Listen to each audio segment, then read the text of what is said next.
غزوه احد په موقع باندې افوا ګډه شوله، وایي صحابه ته شکست میلاو شو.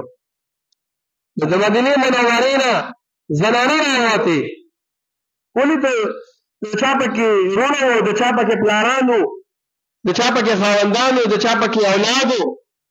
نو په دې غم او درد باندې چې د خپلو بچو پسې، د خپلو مور او پلار پسې، دغه رنګې د خپلو اولاد پسې، د خپلو وروڼو پسې ورشو چې د چا به څه حال وي، ځکه چې شکست میلاو شو.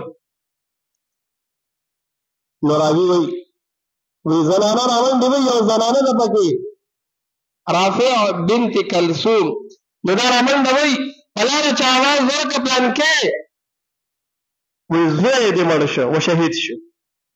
دا وایي د رسول الله حالت څنګه دی، د رسول الله حالت څنګه دی. بیا راځي مخکې بل اواز ورکړې پلانکې خاوند دې شهید شو.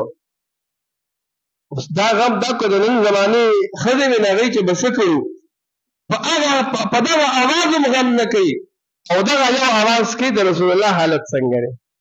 مخکې راځي او چې کله رسول الله ولیده چې روغ و، نو پیغمبر علیه السلام ته بیا څه وایي، د هغې الفاظو ته انسان حیران شي.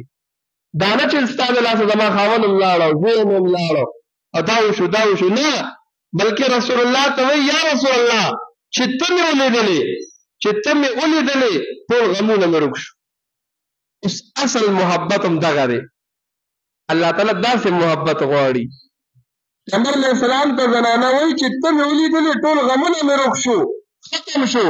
ولې اخوا مې خاوند هم شهید شوی دی، ورور مې هم شهید شوی دی، زوی مې هم شهید شوی دی، د هغې مې پروا نشته د رسول الله چې ته بچ.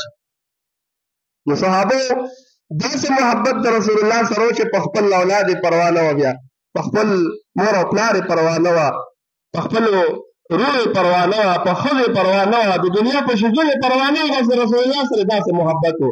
او پیغمبر علیه السلام هم دغه شان محبت غواړي.